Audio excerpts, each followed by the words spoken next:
Hello, everyone, and welcome to part 4 of my chess study series. I have to admit, though, that this fourth installment is not technically a study. In the first video that I made in this series, I defined a study as a position which is composed by a person. It doesn't necessarily happen in play, which has some central either winning or drawing idea, but it also has a minimum amount of material. There are no superfluous pieces, there are no casually placed pieces. I couldn't resist putting in this position from a game between Edwin Ziegler-Adams and Carlos Torre Repetto, though, because the position is almost perfect enough that it could be a study, despite the fact that the positioning of a few pieces are a little arbitrary.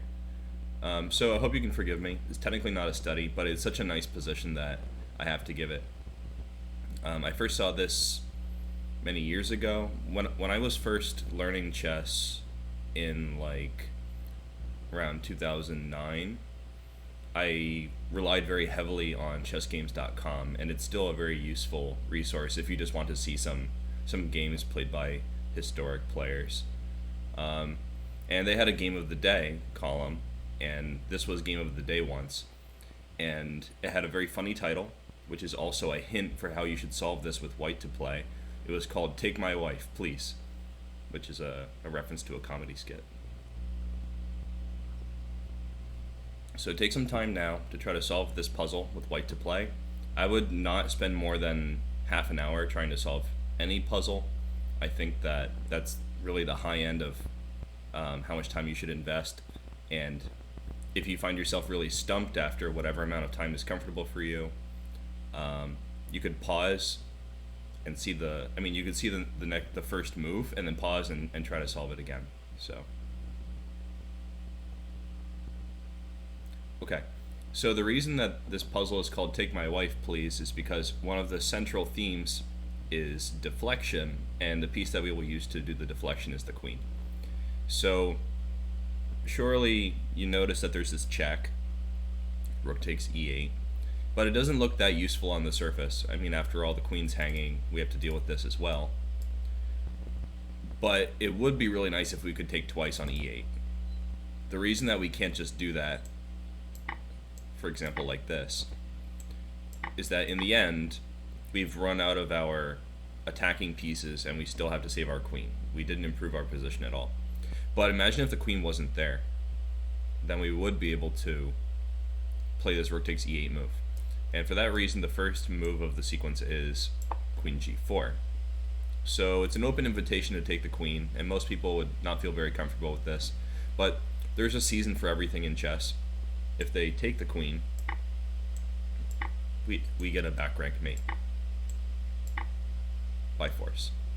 So for that reason, black will not take on g4, and they would instead play a different move. I will show a couple options, and then if you were stumped on the first go, you could try it again. If they play a move like queen to c7, there's a really nice back rank mate, the same as before. And if they play queen d8, it's even nicer because we can play this very fancy move, queen takes c8. This is removing the defender of the rook on e8. If they take the queen, then we get the back rank mate like what we've seen, right? They have to sack the queen now, and that's lights out. Everything's check, so completely forced. You should always see a sequence that's forced like that. And if they try a move like rook takes e2, I'm pretty confident that we can just take the queen. And they can take back, of course, but we're up a rook. So if this were a study, it would probably be a little more tight than this with like all the variations leading to the same result, but being up a rook is pretty great, so that's a winning advantage. You can check me with a rook. So this eliminates queen c7 and queen d8. They can only play queen b5. So if you were stumped, take a moment here to try to find white's next move. It's very similar.